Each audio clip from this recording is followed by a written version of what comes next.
Hello everyone, welcome to the shop. It's been a couple of days since I forged the frame for this 2x72 grinder, and it's pretty much done now. I do need to replace this wheel. Whenever I turn it on, it's all wired up properly now. Everybody was making fun of me for my wiring job, but it wasn't done.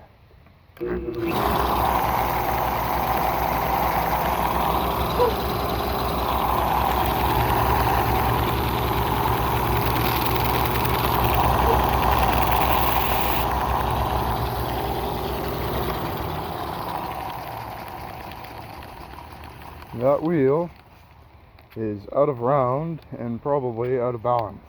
So, and it's only spinning at about 1,000 RPM, which sounds like a lot, but it's really not. So what I'll do is replace it with a caster wheel, I think. Or for now, I'm gonna live with it. It's usable. I can do fine work with it. I mean, grinding chisels and stuff. I really like using the slack belt. Also ground this chisel on it. Daisy, boof! Also like the slack belt more than the platen. I did make the platen for it.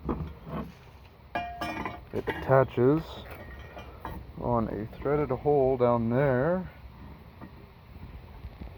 Comes up to about here, rests on the motor. I'm going to weld on a little bit of steel to make it rest on the frame. The frame is my old 2x72 grinder, the frame for it. Trunk of forklift tine. It's reasonably stable. The wiring is, I don't like how curly that wire is, but it's fine. It's all waterproof because everything's outside. Engineing is with a bolt, and tracking is with a bolt. The hinge, it's a bolt. A lot of bolts. This hinge is a bolt. Lots of bolts. But Daisy, boof! Daisy Mary!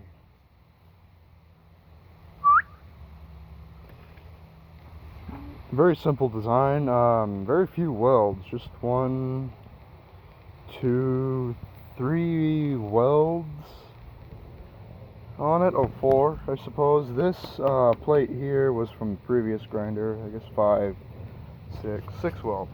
6 welds. So that's not terrible for a grinder.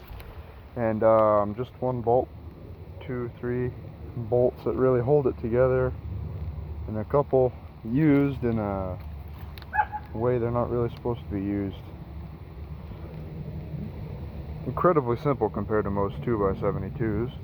This is the old platen that was on my other grinder. It's sort of worn out here, or not worn here, worn here, but it's reasonably flat. Yeah, you can still see the machine marks. It's machined flat with a fly cutter on the mill. So it'll be a good stout grinder. I also rewired the press, just tore out all of the old wiring.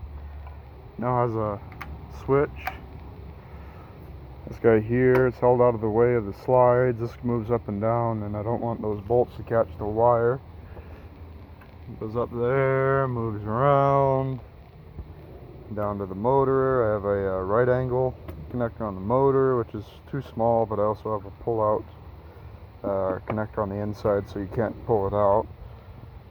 I am going to be caulking or sealing at least all of these connections, just to keep water from getting in there. This isn't a watertight. We couldn't find any watertight connectors, so did all that myself with all the stuff my dad taught me. Oh yeah, and I also got this tree on a base. Oh, I'm gonna put it back in the forge and let it scale up, and then I'll sell it. It is a bit wobbly. I do need to fix that. I'm going to. Let's get it on something that's actually flat. A little wobbly. good little tree to hang your coffee cups or those crazy dogs, or keys, or whatever you want to hang. Got to get all that scale or that rust off of it and beeswax and put it up for sale. Anyways, that concludes this. Like, I just wanted to let you guys know what is happening with the grinder.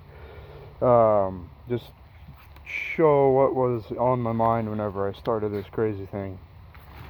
It's definitely different from most grinders, and I think it'll work perfectly for hammer making.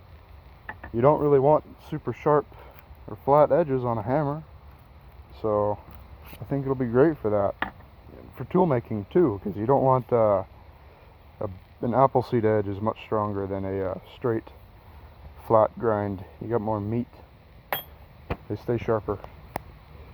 Well, if you like these kinds of videos, I'm not going to be doing very many of them, so check out my other ones. If you like those videos, and like and subscribe and stick around.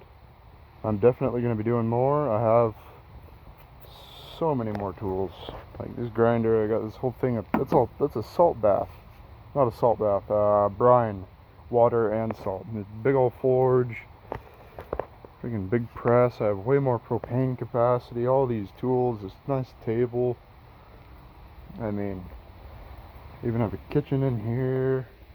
I'm going to be spending the day cleaning up. I'm not feeling very good.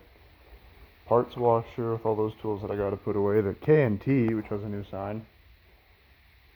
I need to buy some proper stickers from AVE. Bunch of steel, more steel, some steel.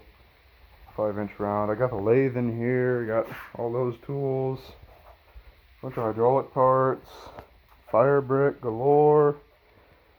And a bunch of mortar for fire brick. This nice Kennedy tool chest that was given to me. Man, 2 years ago, I had none of this. We got 2 welders now. 12-inch calipers that I got recently. This I got yesterday, Starrett Level. And Fowler vernier calipers, because my Starrett's, the gear rack sheared off a bunch. All sorts of fun. I just got to clean all this stuff up so I can actually video in here without feeling shameful. Even the dog has a bed. Things have really changed. Oh, actually, the dogs have always had beds in here. Have they? Yeah, they have. So, in any case, as a welder, like and subscribe. Putting new outlets out here, so you don't have to run wires through the door. Like and subscribe. As I've said 3 times now, I ought to end this video now before I keep going. Yeah. Stick around.